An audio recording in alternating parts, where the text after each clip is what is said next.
Doctor Baba Saheb Ambedkar open university.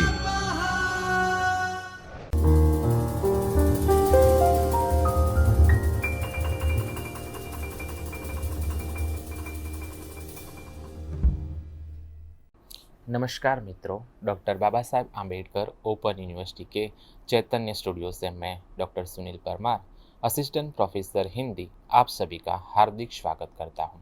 आज हम पढ़ने जा रहे हैं तृतीय वर्ष BA पेपर 6 हिंदी साहित्य का इतिहास एवं साहित्य परिचय 2 के खंड 7 आधुनिक हिंदी काव्य की इकाई 26 समकालीन हिंदी कविता के बारे में जानेंगे। मित्रों, इस इकाई को पढ़ने का उद्देश्य क्या है? तो इस इकाई को पढ़ने के बाद आप समकालीन कविता की प्रमुख काव्य प्रवृत्तियों का परिचय दे सकेंगे, समकालीन कविता की प्रमुख शिल्पगत विशेषताएं समझा सकेंगे, यानी कि समकालीन कविता की कौन कौन सी शिल्पगत विशेषताएं होती है, और समकालीन कविता से जुड़े प्रमुख कवियों और उनकी प्रमुख रचनाओं के बारे में बता सकेंगे। मित्रों, इस खंड की आपने अब तक की 3 इकाइयाँ पढ़ ली हैं, जिनमें आपने छायावाद, छायावाद उत्तर काव्य, प्रगतिवाद, प्रयोगवाद और नई कविता के बारे में जानकारी हासिल की है। मित्रों, आपने अनुभव किया होगा कि छायावाद से नई कविता तक हिंदी कविता में जीवन दृष्टि, विषय वस्तु, काव्य रूप और काव्य भाषा, इन सभी दृष्टियों से महत्वपूर्ण परिवर्तन आया है। छायावाद से प्रगतिवाद तक की काव्य यात्रा की प्रमुख प्रेरणा राष्ट्रीय आंदोलन था, जबकि प्रयोगवाद और नई कविता का जन्म इनसे भिन्न स्थितियों के बीच में हुआ। प्रयोगवाद प्रगतिवाद की प्रतिक्रिया स्वरूप जन्मा था। उसने काव्य में प्रयोग पर अधिक बल दिया। प्रयोगवाद के दौरान कविता समाज सापेक्ष होने की बजाय व्यक्ति उन्मुक्त हुई। नई कविता ने भी व्यक्ति की स्वतंत्रता और अनुभवपरकता पर बल दिया, परंतु इस काव्य धारा में प्रगतिशील और समाजोन्मुख काव्य प्रवृत्ति भी स्पष्ट दृष्टिगोचर होती थी। नई कविता की उपर्युक्त दोनों धाराओं, व्यक्तिवादी, आधुनिकतावादी तथा प्रगतिशील का विकास हम समकालीन कविता में देख सकते हैं। हिंदी में समकालीन कविता जैसी कोई काव्य प्रवृत्ति नहीं है। नई कविता के बाद के दौर में उभरे विभिन्न काव्य आंदोलनों, काव्य धाराओं और काव्य प्रवृत्तियों को ही यहाँ सुविधा के लिए समकालीन कविता कहा गया है। नई कविता का काल प्रायः देखें तो सन 1959-60 तक माना जाता है। इस प्रकार इस इकाई में पिछले 3 दशकों की हिंदी कविता की विकास यात्रा का परिचय दिया जाएगा। नई कविता के बाद उभरी काव्य प्रवृत्तियों का नई कविता से क्या संबंध था? वे कौन सी परिस्थितियाँ थी जिन्होंने इन प्रवृत्तियों को जन्म दिया? इन काव्य प्रवृत्तियों की क्या विशेषताएं हैं तथा इस दौर के प्रमुख कवि कौन कौन से हैं आदि विभिन्न पक्षों का उल्लेख इस इकाई में किया गया है। इकाई को पढ़ने से आपके सन्मुख समकालीन कविता की पूरी जो तस्वीर है उभर कर सामने आएगी। समकालीन कविता की पृष्ठभूमि। तीसरा शब्द का प्रकाशन 1959 में हुआ था। आमतौर पर इस अवधि तक नई कविता का काल माना जाता है। नई कविता के बाद के दौर की कविता को क्या नाम दिया जाए, यह विवाद का विषय रहा है।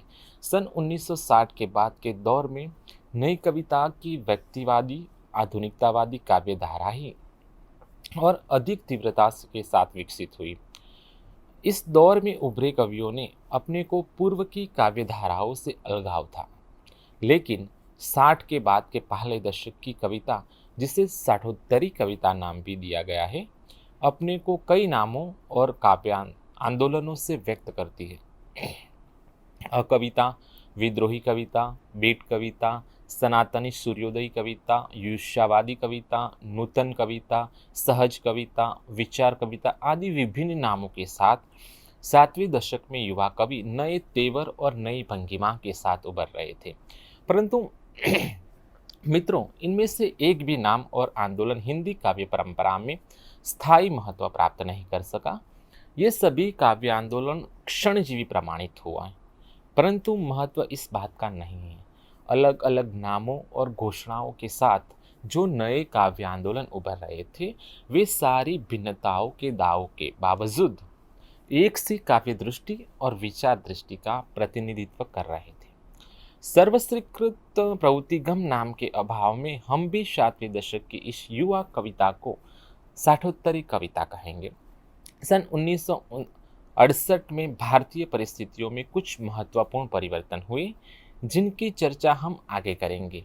उनका प्रभाव हिंदी कविता पर भी पड़ा और साठोत्तरी कविता की व्यक्तिवादिता, निषेधता, पराजय, भाववाद आदि से कवि धीरे धीरे मुक्त होने लगा और उसके बदले एक नई आशा और उत्साह का उदय हुआ। हिंदी कविता का यह महत्वपूर्ण दौर अत्यंत महत्वपूर्ण है। 75 के बाद इस कविता के तेवर में कुछ महत्वपूर्ण परिवर्तन आए। नई कविता और समकालीन कविता। नई कविता पर विचार करते हुए हमने लिखा था कि नई कविता पर द्वितीय विश्व युद्ध के बाद की विश्व परिस्थितियों और स्वतंत्रता प्राप्ति के बाद की राष्ट्रीय परिस्थितियों का असर था। विश्व युद्ध में हुए भयावह विनाश ने यूरोप को व्यापक स्तर पर प्रभावित किया। मृत्यु और विनाश का भय जीवन की वास्तविकता बन गया था। इसके कारण मध्यम वर्ग में भोगवाद की प्रवृत्ति बढ़ी। विश्व बाजार की होड़ और युद्धों की जघन्यता के बीच व्यक्ति को यह लगने लगा कि सत्य केवल मृत्यु है, शेष सब कुछ मिथ्या है। आस्था, आदर्श, मूल्य, प्रगति, भविष्य सभी कुछ मिथ्या है। इस सोच ने लोगों को स्वार्थ प्रेरित और आत्म केंद्रित बनाया। इस दौर में व्यक्ति स्वतंत्रता का नारा भी लगाया गया। इसके पीछे मार्क्सवादी विरोध की भावना भी थी। सोवियत संघ तथा अन्य समाजवादी देशों के बारे में यह धारणा प्रचलित थी कि इन देशों में व्यक्ति को किसी प्रकार की स्वतंत्रता उपलब्ध नहीं है। इसलिए मार्क्सवाद विरोध व्यक्ति स्वतंत्रता के नारे में बदल गया। लेकिन व्यक्ति की स्वतंत्रता की यह मांग मध्यम वर्ग के व्यक्ति की मांग थी, जो शेष जनता को भीड़ के रूप में देखता था और अपने को उससे घिरा पाता था। समाजवाद विरोध ने इस मध्यवर्गीय व्यक्ति को विचारधारा से भी मुक्त कर दिया और कवि केवल निजी विवेक को ही अंतिम सत्य बताने लगा।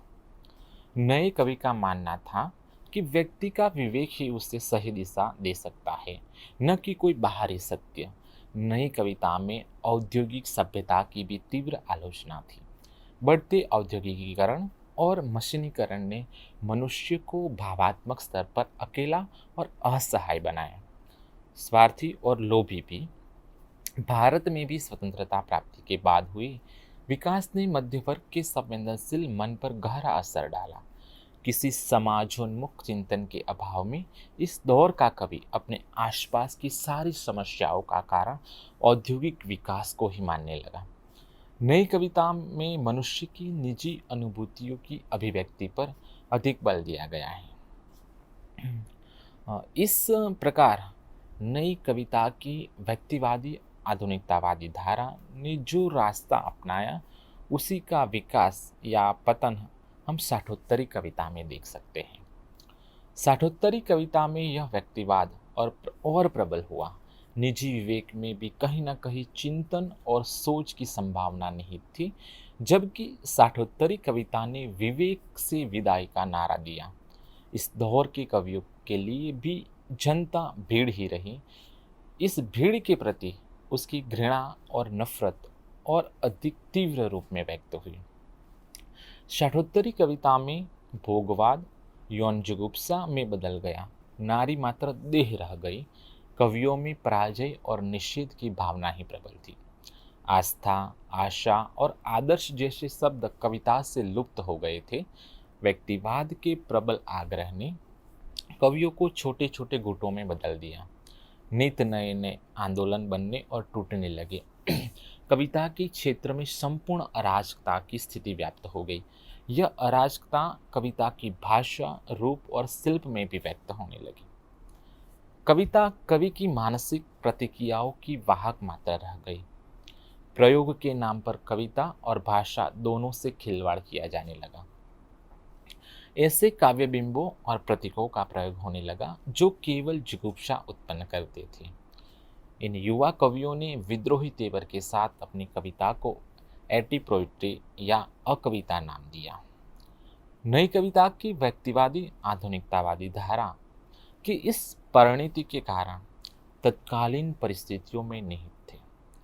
समकालीन परिस्थितियां सन 1947 में भारतीय राष्ट्रसत्ता की स्थापना जिस आशा, उत्साह और उमंग के साथ हुई थी, वह जल्दी ही धूल धूसरित होने लगी। बढ़ती बेरोजगारी, भूखमरी, सूखा, बाढ़ आदि ने आम लोगों के जीवन के कष्टों को बढ़ाया ही कम नहीं किया। इसका असर छोटे नगरों और कस्बों में रहने वाले युवाओं पर भी पड़ा। प्रगति और विकास का जब कोई फल दिखाई नहीं दिया, तो उनका विचलित होना स्वाभाविक था। एक तरफ की मोहभंग की स्थिति इसे कहा जा सकता है।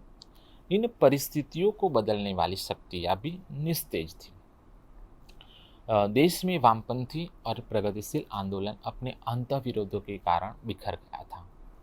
ऐसे में युवा मन जल्दी ही निराशा, पराजय और नकारवाद की गिरफ्त में आ गया।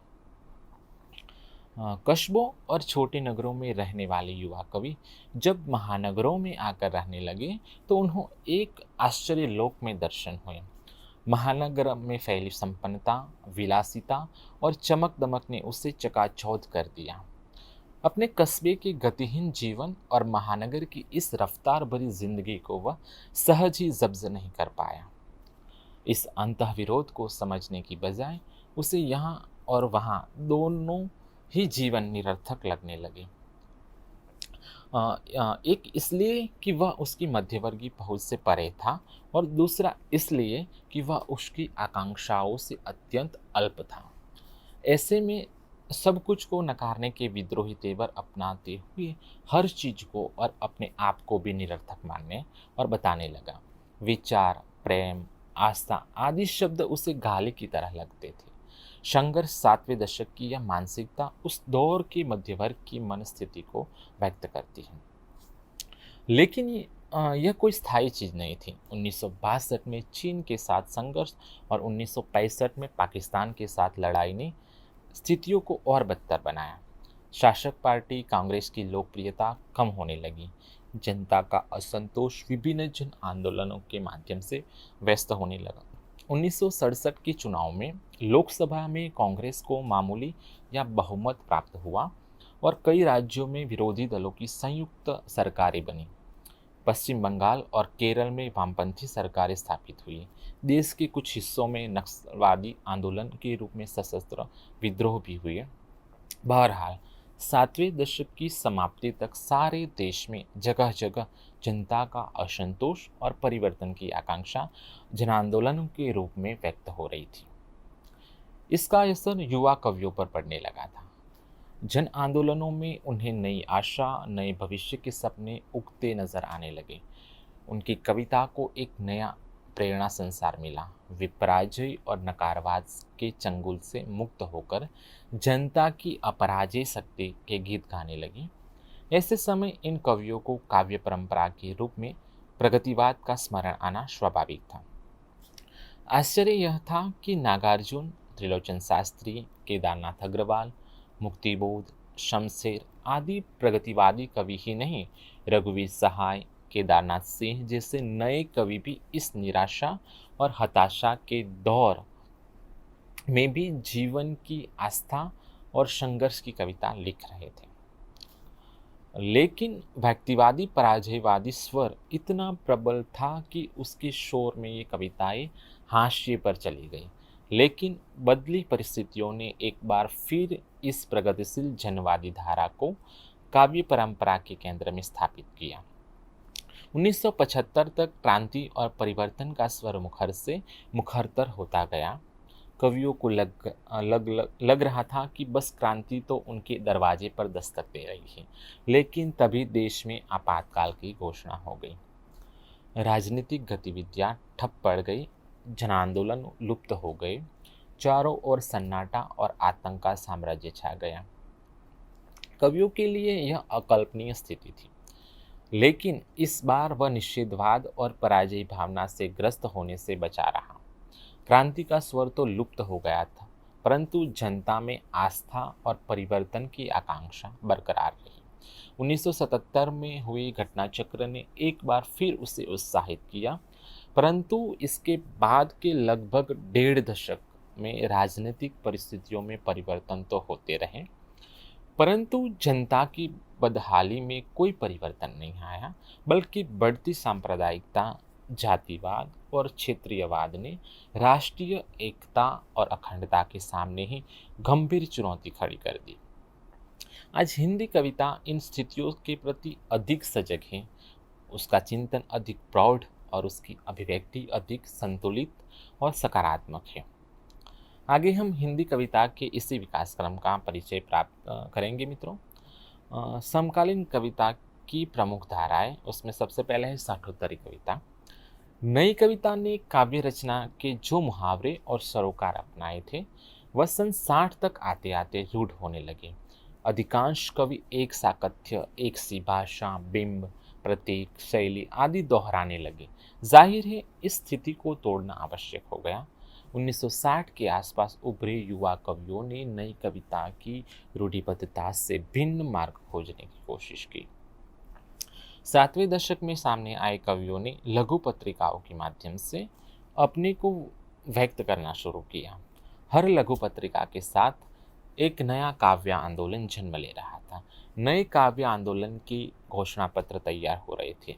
अकविता, सनातनी सूर्योदयी कविता, युष्यावादी कविता, विद्रोही कविता, नूतन कविता, बीट कविता, नंगी कविता, ठोस कविता, सहज कविता, विचार कविता आदि लगभग 50 कविता आंदोलन की चर्चा डॉक्टर जगदीश गुप्त ने अपने लेख किस्म किस्म की कविता में की है। 1963 में जगदीश चतुर्वेदी ने प्रारंभ का संपादन किया था, जिसमें पहली बार ऐसी कविताएं संग्रहित हुई थी जो नई कविता से भिन्न एक नई प्रवृत्ति की सूचक थी। जगदीश चतुर्वेदी के ही संपादन में अकविता पत्रिका का प्रकाशन आरंभ हुआ। इसके प्रवेशांक में लिखा गया था कि आज का कवि परंपरागत रूढ़ियों और संस्कारों के प्रति विक्षुब्ध है और उसका काव्यात्मक संवेदन भी उसी अनुपात में परंपरा से मुक्त भी और निस्संग भी। परिवर्तित सौंदर्य बोध के कारण आज का कवि पिछली परंपराओं को नकार कर अपना संपूर्णतया पृथक मार्ग भी खोजने में रथे। आधुनिक मनोवृत्ति की इसी अनिवार्यता को हम अकविता के माध्यम से व्यक्त करने का प्रयास कर रहे हैं। इस कथन से स्पष्ट है कि साठोत्तरी दौर के कवि भी अपने को अपने से पूर्व की काव्यधारा से भिन्न मानते थे और एक नए मार्ग की खोज पर बल दे रहे थे। परंतु क्या ये भिन्न भिन्न काव्य आंदोलन एक सी जीवन दृष्टि और काव्य मूल्य से प्रेरित नहीं थे? स्वयं जगदीश चतुर्वेदी ने लिखा है, नई कविता से इतर जिस काव्य संवेदन का प्रारंभ इस दशक की कविता में हुआ वह युगांतकारी और समय सापेक्ष है। इस दशक में अस्वीकृति के विभिन्न स्वर कई काव्य आंदोलनों के नाम से मुखरित हुए और उन निषेधात्मक काव्य व्यक्तियों ने पिछले कई दशकों से चली आ रही काव्य संवेदना में आमूल परिवर्तन किया। काव्य संवेदना में आमूल परिवर्तन की जो बात जगदीश चतुर्वेदी ने कही है वह किस हद तक साठोत्तरी कविता पर लागू होती है यह विवाद का विषय रहा है, परंतु महत्वपूर्ण है उस दौर में उपजे क्षणजीवी काव्य आंदोलनों की एकता की पहचान। निश्चय ही साठोत्तरी कविता की केंद्रीय विशेषता निषेधात्मकता को माना जा सकता है।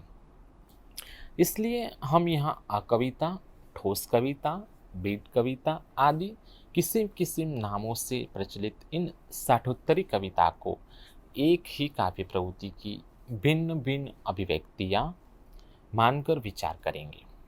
इस काव्य प्रवृत्ति की विशेषताओं की चर्चा हम आगे के भागों में करेंगे।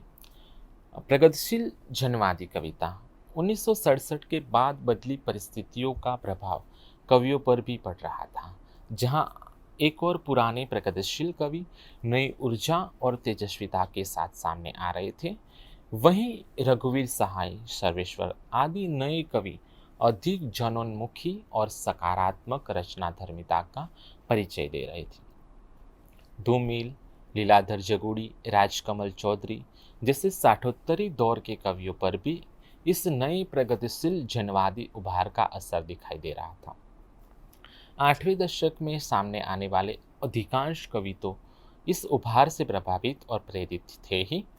यह नई प्रगतिशील जनवादी कविता चौथे पांचवें दशक के प्रगतिवाद का अनुकरण मात्र नहीं था, यह काव्यधारा भी अपनी प्रेरणा जन आंदोलनों से ले रही थी, परंतु जीवन यथार्थ, काव्य रूप, शैली आदि की दृष्टि से यह नितांत भिन्न काव्यधारा थी। इसकी विशिष्टताओं की चर्चा हम आगे करेंगे। नवगीत परंपरा।